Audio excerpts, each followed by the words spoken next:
Welcome to Queer News Tonight. This is the world's first and only LGBTQ daily news television show, broadcasting live and available on demand on your favorite streaming channels. We are proud to announce that YouTube has recognized Queer News Tonight, certified by analytics company vidIQ, as the world's most popular LGBTQ streaming news show. Our queer stories have reached over 10 million views. We are proud that Queer News Tonight has more YouTube subscribers than any other LGBTQ brand in Florida. We thank you for watching and supporting our voice in the LGBTQ community. There is no other news program in the LGBTQ world like Queer News Tonight. It is Monday, March 24th. We are live and literally out of the closet and into the headlines. So many of your important stories we'll tell this evening on Queer News Tonight.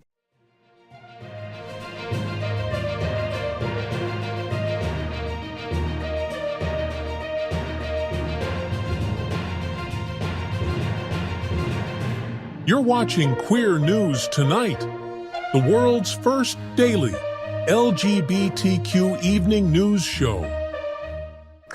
Welcome to the world's most important LGBTQ evening news show. Hotspots Magazine Happening Out Television Network is a nonprofit 501c3 media company in the same model of PBS and NPR, but designed for the LGBTQ community. Our nonprofit mission is to support the 11 pillars of our LGBTQ community.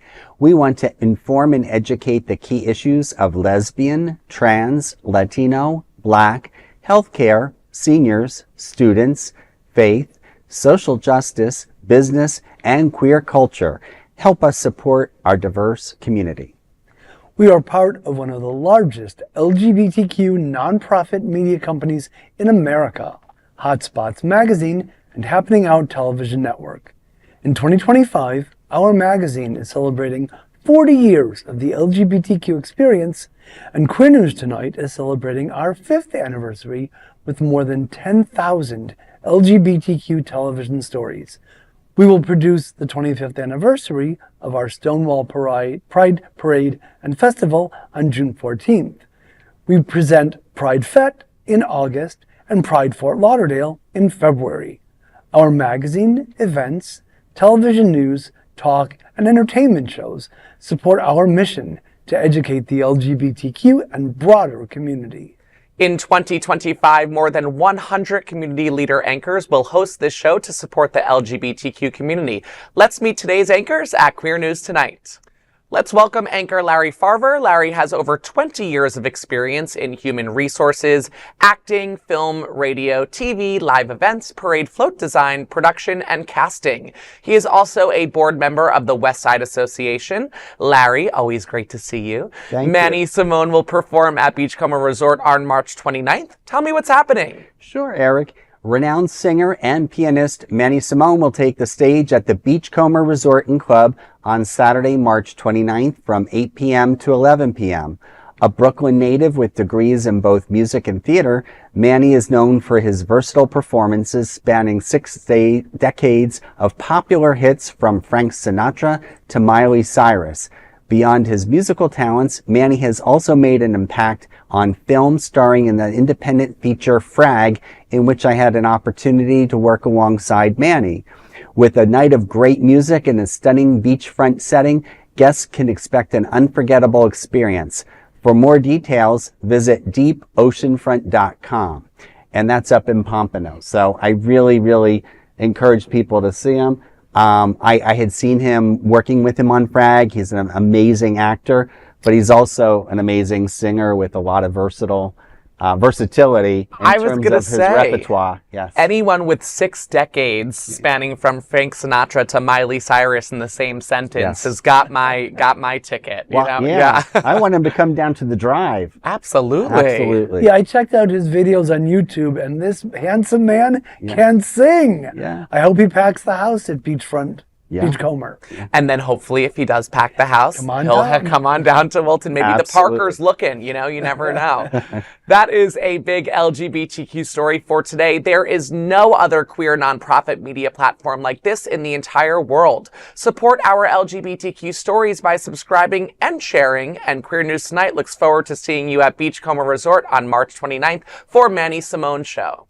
Let's welcome anchor Gregg Shapiro. He is an inductee into the Chicago LGBT Hall of Fame. Gregg is the author of 2 short story collections and 7 books of poetry. Gregg, it's always an honor to be at this table with you. Ditto. Yes Institute is hosting a Machismo and mental health webinar on May 13th. Tell me what's happening. The Yes Institute will host a crucial discussion on machismo and its impact on mental health on Tuesday, May 13th from 6 to 8:30 p.m. Eastern Time via Zoom. The session will explore how societal expectations of masculinity contribute to emotional suppression, increased suicide rates, and health disparities among male-identified individuals. Open to all, the course costs $30 for adults and $10 for students, providing an accessible opportunity to engage in meaningful dialogue about breaking harmful stereotypes and promoting emotional well-being. With men dying by suicide at nearly 4 times the rate of women globally, this conversation is more important than ever. The Yes Institute invites participants to challenge traditional norms and advocate for healthier expressions of masculinity. For more details and registration, visit yesinstitute.org. My husband Rick and I had the pleasure of interacting with some of the good folks at Yes Institute a few years ago when they were conducting interviews with members of the legacy couples. And these are amazing people, really dedicated to their work. And so I think this sounds like a really great event.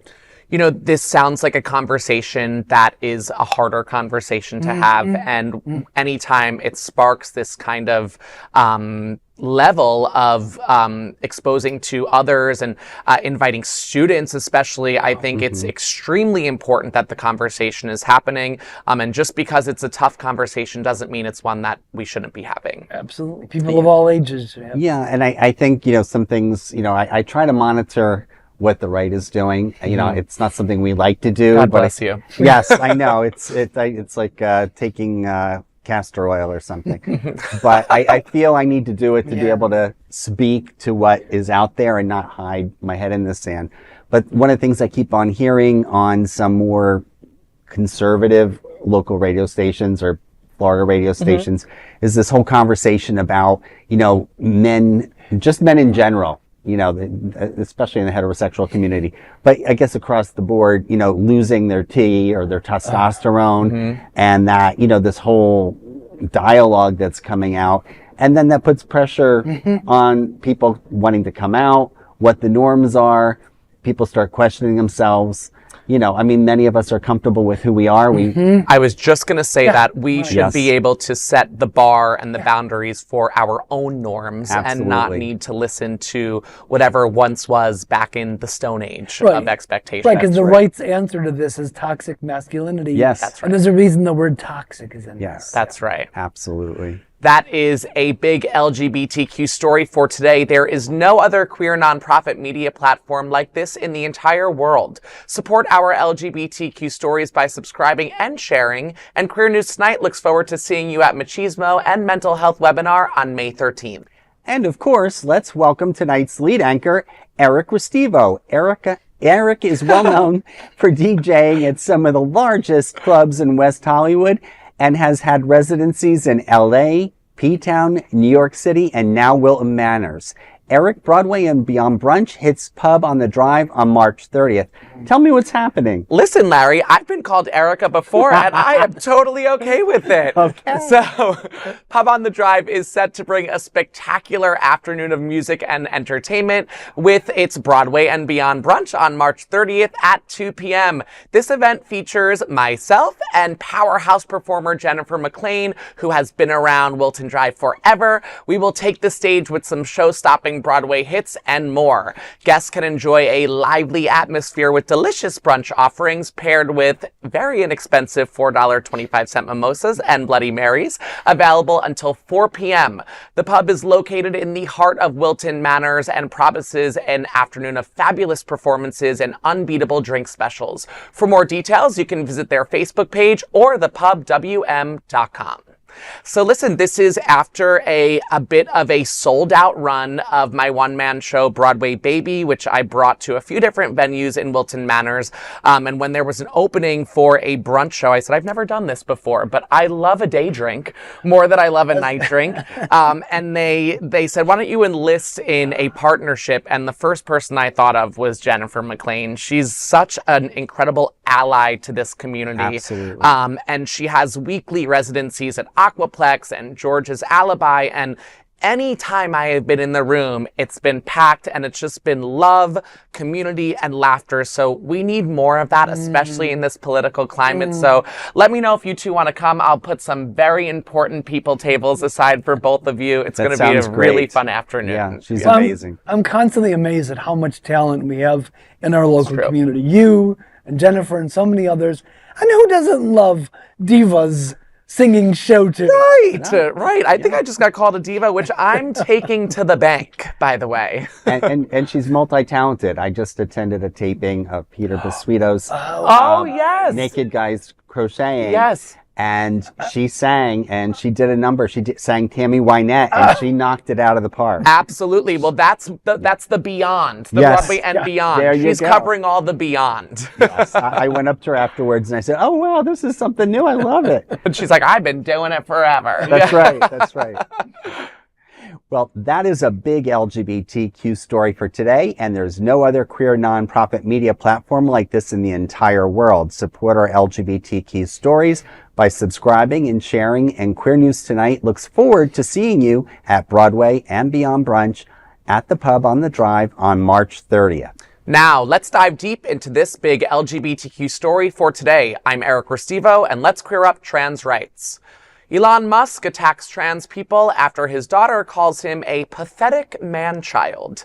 Elon Musk lashed out at trans people on his X platform Thursday, amplifying false claims about trans violence and tying them to attacks on Tesla property. His comments came on the same day his daughter Vivian Jenna Wilson called him a pathetic man-child in a Teen Vogue cover story. Musk shared a debunked chart on trans violence in the UK prison system and wrote, quote, the probability of a trans person being violent appears to be vastly higher than non-trans, end quote. He also claimed hormone therapy causes extreme emotional volatility. His far-right ally, Representative Nancy Mace, responded mockingly, prompting Musk to reply, true, this is unfair projection. Wilson, who cut ties with Musk back in 2022, dismissed the idea that her transition caused his shift to the right. She said, quote, it's such a convenient narrative that's just not the case, end quote. Referencing Musk's straight arm gesture at Trump's post-inaugural celebration, she added, the Nazi salute shit was insane, and it was. Musk, a Trump ally, has at least 14 children with 4 different women. Wilson first spoke out against him last year when he dead-named her. Protests against Tesla have escalated as Musk plays a key role in Trump's administration. Tesla's stock has dropped 41% and is still dropping since Trump took office. So there's a lot to debunk or unpack here, I would say. Before we really get into it, if you're watching at home and you want a great laugh, go check out Vivian's any social media platform that she's on. And she is one of us, okay? She agrees with all of your thoughts on Elon Musk and ours as well, basically cutting ties with her father. I think we said it in the story, 14 different children, 4 different women. He is not exactly looked at as a serious figure, especially not at this table. And it's just, it's extremely detrimental to people's health and safety when these rhetorics are being spread. They have nothing to do with Tesla. I'm not sure where that just pulled that out of nowhere. The stock was dropping the second that Trump came into office. It has nothing to do with violence amongst trans, non-trans, straight, gay, black, white, purple people, whatever. I just think that his main main key and identity is hate, hatred. It's all he wants to do is spread it. And it's a bit of a control freak thing, right? You know, like when you feel the need to control every single narrative that you can, regardless of how silly and stupid you sound. That's why he bought a social media company. So he could control that. Leon Scum is a pathetic man-child, and who better than his own offspring, Vivian Jenna Wilson, to say it out loud. And by the way, when it comes to violent behavior, who's the one giving the Nazi salute and parading around with a chainsaw? Why was the chainsaw needed? I don't get any of it, but I really, really didn't understand the chainsaw. I think it's a penis substitute. Oh. Yeah. Well, I missed you. This past weekend on Saturday, I had the pleasure of riding by the Tesla dealership on Federal. The pleasure. Yes, and the ongoing protests. I slowed my car down, waved, honked, and they'll be doing that next weekend, this coming weekend. So. There was correct me if I'm wrong, but there was a graffiti graffiti mural tagging on one of the Tesla dealerships in Canada, was it? Yes. Resist. When he claimed that Canada was not a real place and everything like that. These claims, although we laugh about them at the table, are really scary. Yes. And we need to figure out a way to get this man away from a microphone and a camera. Absolutely. That is a big LGBTQ story that we will not hear the last of, unfortunately, for today. There is no other queer nonprofit media platform like this in the entire world. Support our LGBTQ stories by subscribing and sharing Queer News Tonight. Now let's dive deep into this big LGBTQ story for today. I'm Larry Farver, and let's queer up entertainment. Marvel assembles superheroes for a new Pride special to fight bigotry. Marvel Comics is celebrating LGBTQ Pride Month with a powerful new anthology, Marvel United, a Pride special #1. This one-shot, releasing Wednesday, June 4th, brings together heroes from the Avengers and X-Men to stand against bigotry. The special is available for pre-order at any local comic book store and will be on the Marvel Unlimited app for digital readers. The issue features at least 5 stories. The first follows Captain America of the Railways, Aaron Fisher battling Hatemonger in a story written by Al Ewing and with art by Kai Zama. Another story revisits Captain America and Arnie Roth fighting Hydra in World War II, penned by Anthony Oliveira with art by Pablo Collar. Mystique and Destiny's parenthood journey with their son, Nightcrawler, will be explored by Wyatt Kennedy and artist Bailey Underwood. Black Cat's heist gone wrong leads to a clash between the hero Sierra and the demon Despair, written by Zoe Tunnell, with art by Frederica Manson. More stories, interviews, and essays on Pride's significance and comics are expected. With stunning cover art by Lucas Wernick and various covers from top artists, this year's Pride special promises to be a must-read celebration of queer representation in superhero stories. Well, I'm excited. As we've talked about maybe in some prior conversations today and prior broadcasts, we need heroes right now, fictional or not. We need to have just that fantasy that we're going to get past these next 4 years and come out ahead. And that's right. And you know, I think one of the big takeaways for this too is that Marvel is something that's geared at all ages, right? Yes, so absolutely. We've got queer youth who take part in reading and playing the video games and watching all of the movies. So when they have these illustrations of the gay flag behind their favorite superheroes and the trans flag behind some of their favorite famous superhero couples, it not only allows them to believe that there is going to be a light at the end of the tunnel, but it just sets the precedent that it's okay, you know, and that it's allowed, and even superheroes, you know, are queer, and I just love that it's able to be viewed by any age group, and that children can read this and look up to it in a positive way. Well, and it's also nice to see that Marvel Comics hasn't abandoned the LGBTQ community as so many others have recently. Amen. Disney. Especially as Pride Month nears. And I do hope that they maintain that kind of representation throughout the year. I think they have. We just need to make sure that Elon, did you call him Scum before? No, Leon Scum. I just love that so much. Yeah. Leon Scum doesn't get his hands on Marvel, so just stay away, stay away. That is a big LGBTQ story for today. There is no other queer nonprofit media platform like this in the entire world. Support our LGBTQ stories by subscribing and sharing Queer News Tonight. Now, let's dive deep into this big LGBTQ story for today. I'm Gregg Shapiro, and let's queer up lesbians and queer women. Gold medalist Jade Carey scores big in love, comes out as queer. Olympic gold medalist Jade Carey has come out as queer and revealed her relationship with Amy Sinicola in a joyful Instagram post. The post captioned simply with "happy" with a series of emojis featured sweet photos of Carey and Sinicola together. This marks the first time Carey has spoken publicly about her sexuality, and the response has been overwhelmingly supportive. Fellow gymnasts and fans flooded the comments with love. Simone Biles called them freaking cute, while pommel horse champion Stephen Nedoresik cheered, "Go, Jade!" Teammates Suni Lee and Jordan Childs, who were recently honored with Carey as Barbie dolls for International Women's Day, also sent their congratulations. Even the official Team USA Gymnastics account joined in, writing, quote, "always applauding your authenticity," end quote. Sinicola, Carey's girlfriend, works as the director of creative content for the University of Oregon's athletics department.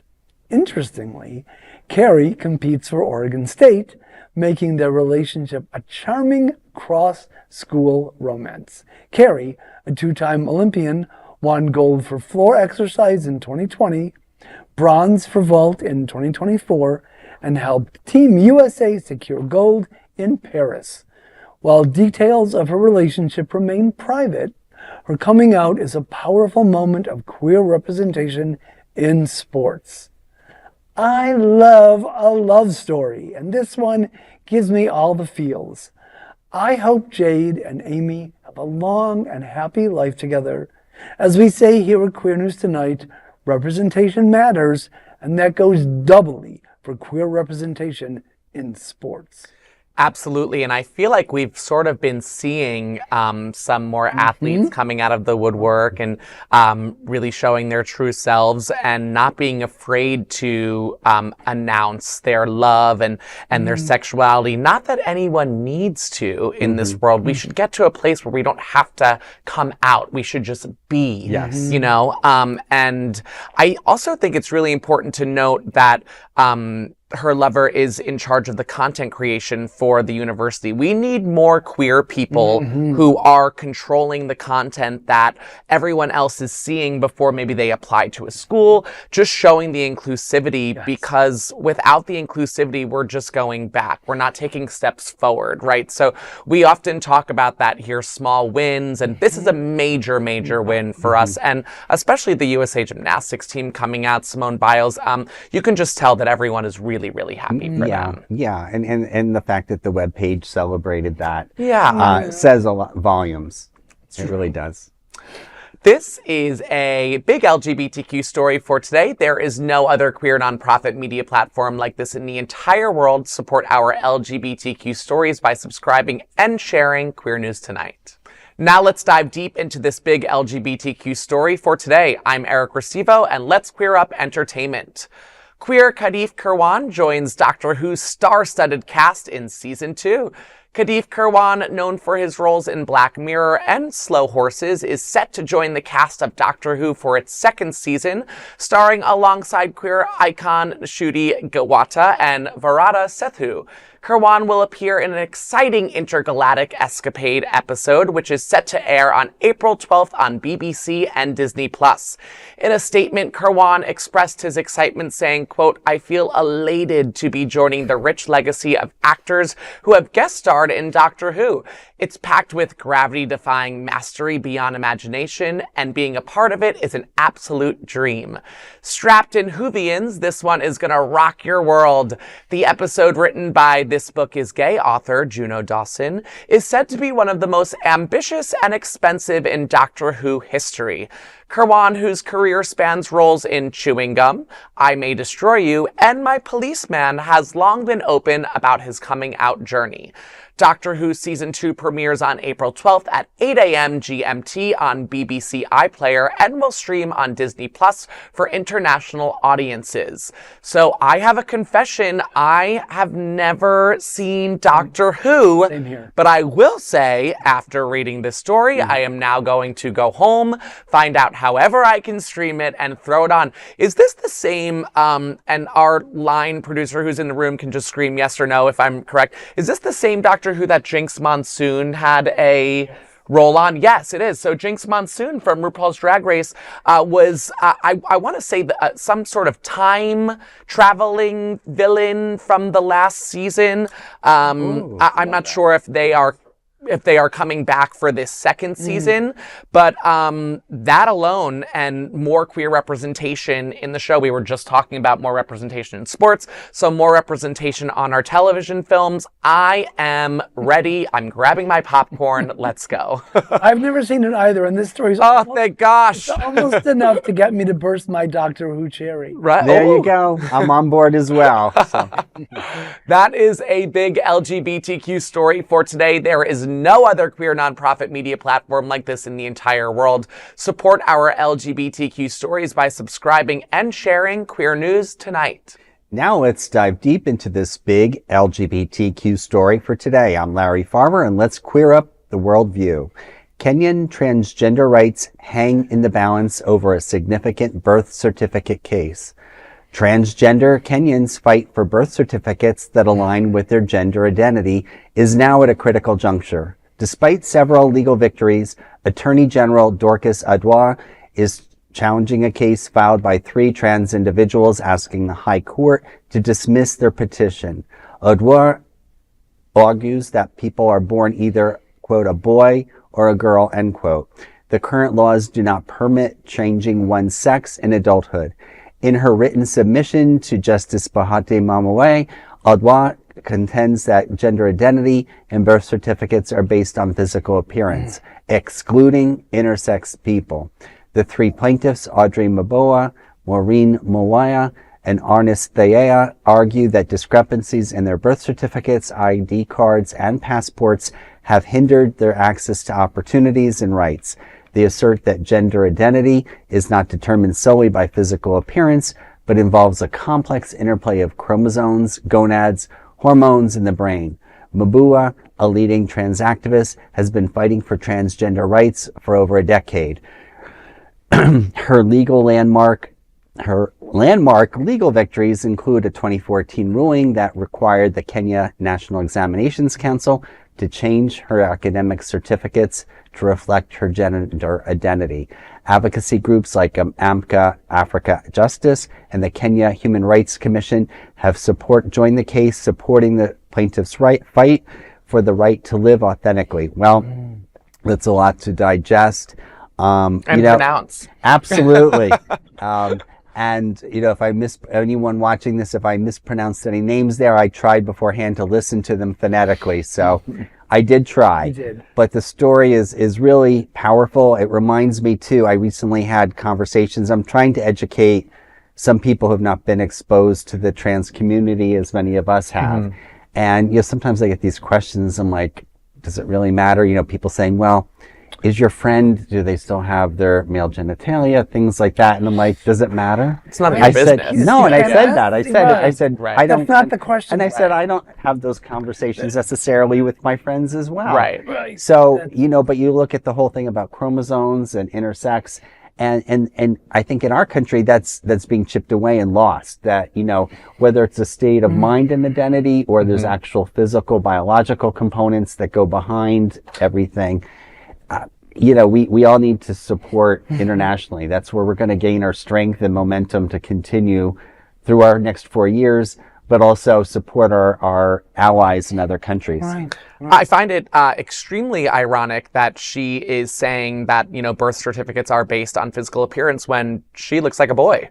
I mean, got buzzed head all the way. I mean, honey, if I'm looking at you at first, I'm thinking that you're part of my fabulous trans community. I mean, but she would probably not like to hear that. But No. we don't like to hear any of the things that we just read. So I think that everyone needs to take a step back and really look at the larger picture. I don't foresee much changing in Kenya, unfortunately, but this is the show that gets these stories out there, right? Absolutely. And sometimes we have to report things at this table that we don't love reporting, but if we weren't reporting it, then we wouldn't be raising awareness. That's right. And I agree that Dorcas is a butchy little thing. Yeah. It was to see.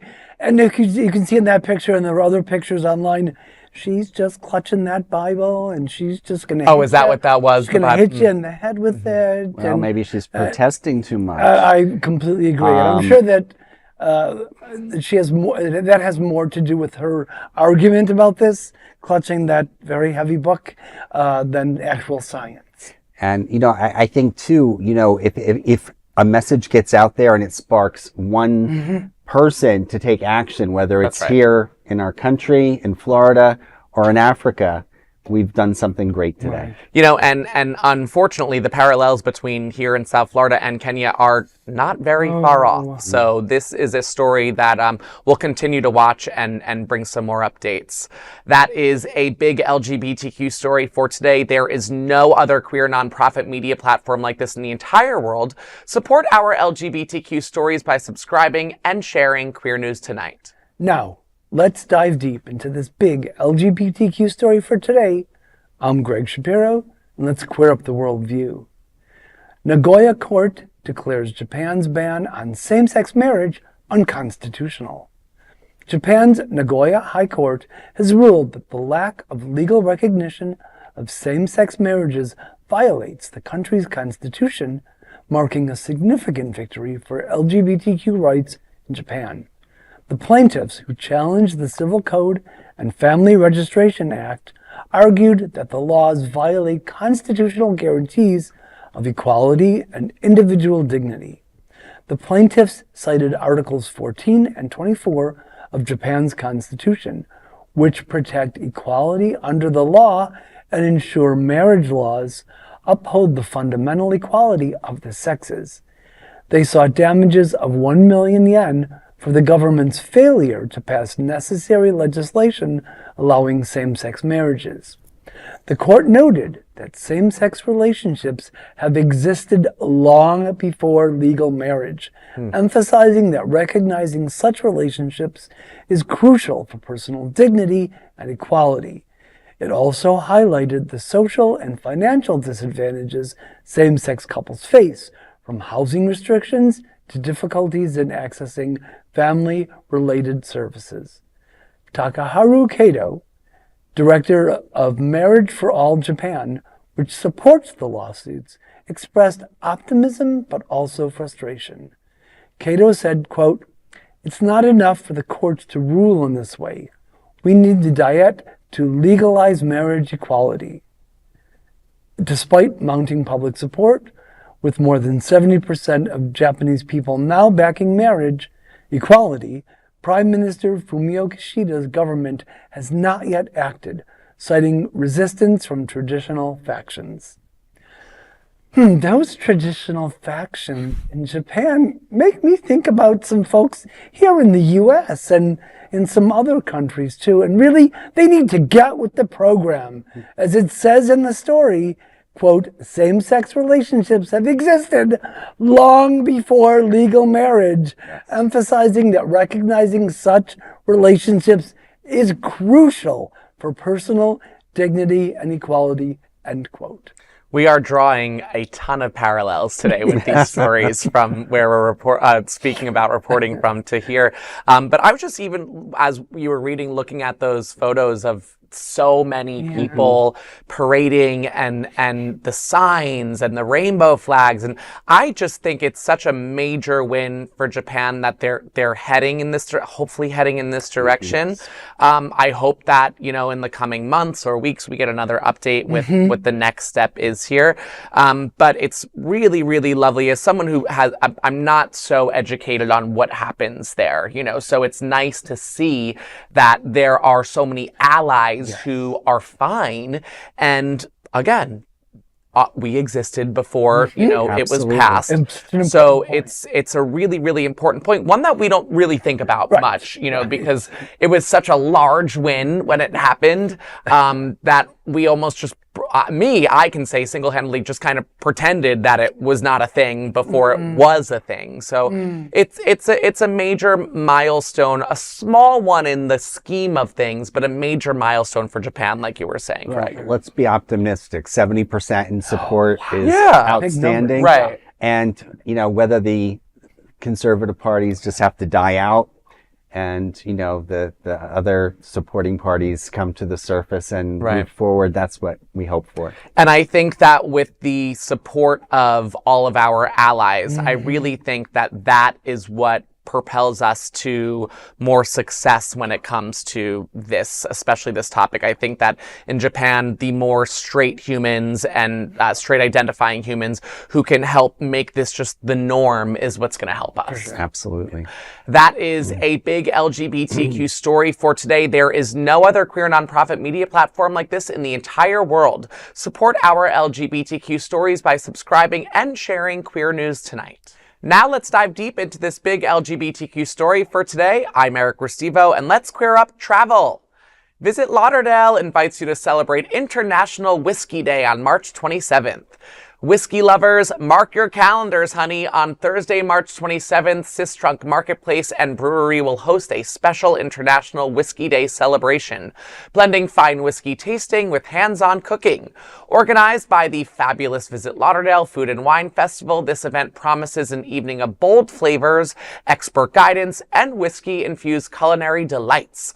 Led by Chef Jorge Montez, attendees will enjoy a guided tasting of 3 whiskeys from around the world, Japan, America, and Ireland, while learning how to incorporate whiskey into gourmet dishes. The menu includes bacon-wrapped dates stuffed with blue cheese and pecans, potato chip-crusted salmon with dill mustard sauce, chicken and chorizo sliders with roasted pepper salsa, and a decadent whiskey banana caramel parfait. I'm hungry and thirsty just saying it out loud. Doors open at 6:15 p.m. with the class kicking off at 6:30 p.m. For $85, guests get a unique tasting experience and a culinary class rolled into one.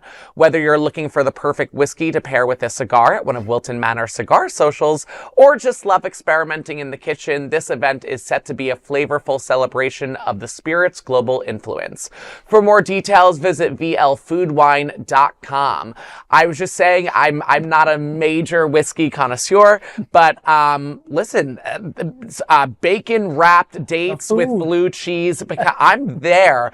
I love a blue cheese stuffed olive. I love cheese just in general. Machismo me, honey, because I just love it all. And I actually think that $85 is a pretty decent price for everything that you're getting there. And they say that if you don't learn something new every day, then you're dead.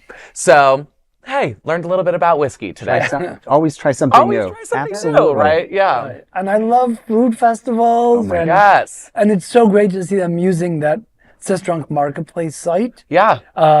I don't think it's used enough, and this is exciting to see something happening there. And in that area, absolutely. And desserts covered with whiskey. Right. I know the caramel banana sounded delicious. Oh, it's delicious. Yeah. I mean, it's funny. I always say that food and wine festivals bring us together as a community. Yeah. There's nothing like food to bring us all. Absolutely. Yeah. Everybody's hungry. Everybody's hungry. That is a big LGBTQ story for today. There is no other queer nonprofit media platform like this in the entire world. Support our LGBTQ stories by subscribing and sharing Queer News Tonight. Those are today's headlines from Queer News Tonight. These anchors represent the best of our LGBTQ and ally community. If our community is important to you, share this news with your friends and family. Join the conversation on your favorite streaming platform. Queer News Tonight is the only live LGBTQ digital television show in the world that is out of the closet and into the headlines. We need your support. If our community is to grow and then thrive, we must tell our stories and bring them to the attention of the broader world. This is the only place in the world that tells these types of LGBTQ stories in motion and sound. That is the passion of Hotspots Magazine, Happening Out Television Network, and Queer News Tonight. I'm your anchor, Eric Restivo, and on behalf of these LGBTQ reporters, the anchors of Queer News Tonight, including Larry Farver and Gregg Shapiro, we will see you daily at 8 p.m. To our LGBTQ world, we hope you will join us by embracing love, generosity, bravery, be transformative, and queer. Good night. Good night.